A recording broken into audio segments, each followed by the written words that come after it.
नवीन कीर्तन पाहण्यासाठी एकच channel subscribe करा.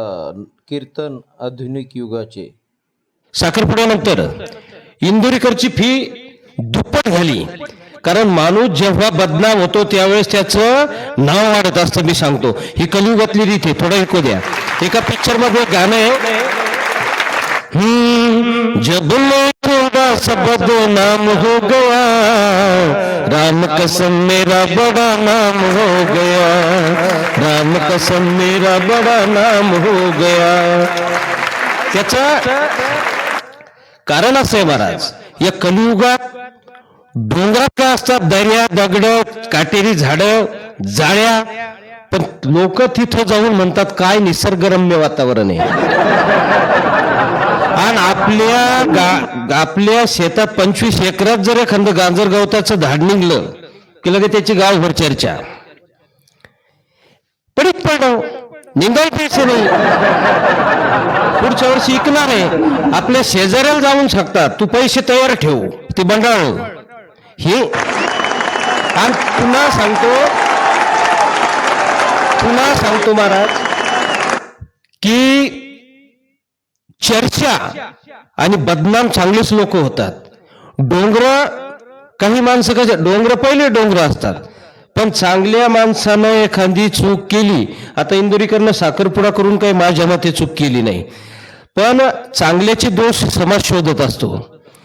जर आता हे डोंगरासारखे कोण आहे, धाबेकर, अवलादी, या पिणाऱ्या खाणाऱ्या, हे पहिलेच बदनाम असतात. याच्यात दोष काढायचा संबंधच नाही, कारण ते दोषानं भरलेलेच आहेत ना, ते दोषानं भरलेलेच आहे.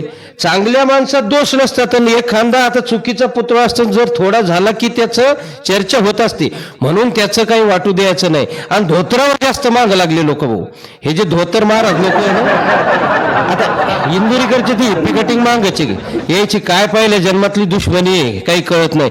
आणि समाजानं कोणाला सोडलं नाही. रामानं हिंदू धर्माची माता सीता मातेला सोडलं नाही. हो सोकान्या, तुला अक्कल आहे का काही? तुला रामायण कळालं का? तुला राम का रावण काय कळालं का? तुला काहीच कळालं नाही. आणि मी महाराज लोकांना सांगतो, महाराज म्हणजे कीर्तन करायला, पैसे घेऊन कीर्तन करायला मी महाराज मानत नाही. मी कीर्तन करायला सांगतो की तुम्ही अजिबात, श्रीकृष्ण भगवंतानं गीतेत काय सांगितलं की समत्व बुद्धी योगी राहा, पाप पुण्य तहान भूक, मान अपमान हे ज्या योग्याला बाधत नाही, मान अपमान असो, सुख दुःख असो, तहान भूक असो, हे ज्या योग्याला बाधत नाही तो समत्व बुद्धी योगी आहे. आणि आपण तसं राहिलं पाहिजे. महाराज, गीता जर श्रीकृष्ण भगवंतानं अर्जुनाच्या रूपानं आपल्या जगाला सांगितली नसती तर लय लोक मेले असते. आणि माझ्यासारख्या डेरिंग आलं नसतं. समाजानं कोणाला सोडलं नाही, कोणालाच नाही. श्रीकृष्ण भगवंत परब्रह्म असून हे गवळ्याचं पोरग आहे. काय काय किती उपमा दिल्या देवाला. शिशुपाळांत 99 शिवा दिल्या, हो 99 शिव्या दिल्या. हे चांगल्या लोकांच्या, म्हणजे हे गुण आणि दोष, चांगले आणि वाईट, अंधार आणि प्रकाश, हे विरोधाभासी गोष्टी आहेत. आता माझंच उदाहरण घ्या ना. माझे मुलं IIT NIT झाले, ते म्हणत आता तुम्ही काहीतरी छोटंसं काही केला, म्हणजे व्यवसाय चालू केला, म्हणून मी 10 गुंठे सासऱ्याची जमीन घेतली.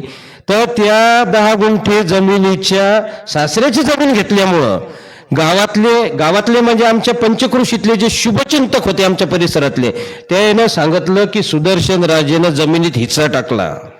सांगा आता सासऱ्याकडे जमीन किती? 8 एकर, 8 चूक 32, 320 गुंठे झाले. त्याला 2 अवलादी आणि 1 पोरगी, माई बायको, एकुलती 1, म्हणजे 320 भागीला 3 केल्यावर किती येतं? 107 गुंठे आला असतं ना. 10 गुंठे कसं आलं असतं? ते 10 गुंठ्याची खरेदी, 10 गुंठ्याचा करार, 10 गुंठ्याचा 7/12 मला पूर्ण परिसरात म्हणजे प्रति वाटणं पडल्या. कारण धोतराचे बेजाराचे, पण मी कीर्तनापुरतच धोतर नेसतो. बायको नेसू देत नाही. आणि पुन्हा हे मला महाराज बनून कीर्तन करायचं नाही. महाराजाच्या मी करणार आज इथं किती दिले, मला 17 दिले वाटते, 17,000 रुपये घेतले. आणि मी महाराज पैसे घेऊन कीर्तन करणारा कोणीच महाराज नाही. आणि इंदोरीकर महाराजला पण मी कार्यक्रमातून सांगितलं होतं की साखरपुड्यापेक्षा लग्न टोलेच्या घाना